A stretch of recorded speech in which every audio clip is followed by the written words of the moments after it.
تا حالا شده با خودتون فکر کنید که اگر آریو کوکسر توی یوتیوب فارسی نبود چه اتفاقی میافتاد؟ توی ویدیو قراره که با 5 دست بفهمیم که چه بلایی سر یوتیوب فارسی میومد و آینده یوتیوب فارسی چی میشد. اصل شماره 1: کاهش سرعت رشد یوتیوب فارسی.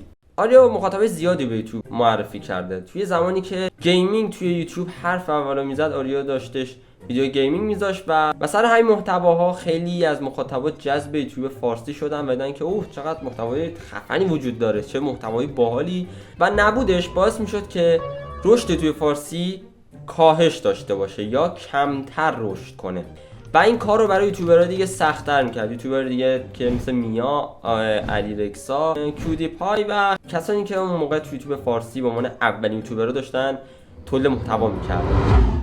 اصل شماره 2: نبود الگوی الهام بخش برای یوتیوبرهای جدید.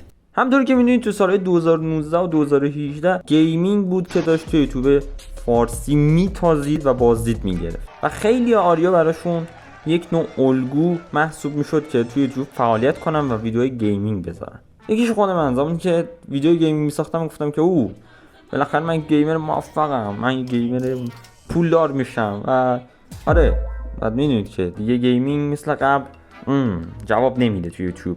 اون زمان آریا الگو خیلی از یوتیوبرها شد و باعث شد که انگیزه‌ای بشه برای شروع یوتیوبرهای جدید. اصل شماره 3: تنوع کمتر در سبک محتوا. هممون میدونیم ولاگ و ریاکشن و خیلی چیزای دیگه توی یوتیوب فارسی و توی یوتیوب بوده و این گیمینگ بود که تنوع میداد به این جور محتواها و زمانی که 1000 تا ولاگ میدید و آخر سر میومد یه ویدیو ببینی که خستگی در بره و میومد این ویدیوهای گیمینگ رو نگاه میکرد، چرا که بازی جدید میومد، بازی هیجان انگیز میومد و از اونجایی که خیلی نمیتونستن این بازی رو تجربه کنن مجبور میشدن که ویدیوها رو ببینن. از جمله خود من یه مدت تو کف جی تی آی بودم و هر ویدیوی جی تی آی که آپلود میشد چه یارو معروف بود چه یارو معروف نبود و میشستم نگاه میکردم.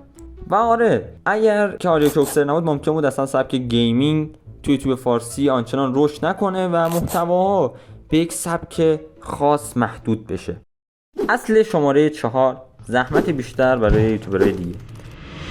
قطعا اینو میدونیم که نبود آریا باعث میشد که یوتیوبرهای دیگه سخت‌تر تلاش کنن تا یوتیوب رو مردمی تر کنن و به مردم یوتیوب رو نشون بدن و خب این زحمت رو برای اونها بیشتر و بیشتر میکرد تا جایی که حتی ممکن بود بخوان تعداد ویدیوهاشون رو بالا ببرن یا کیفیت رو خیلی خیلی بالا ببرن، ولی هر کدوم از اینها اگر نباشن کار رو برای بقیه سخت‌تر میکنه.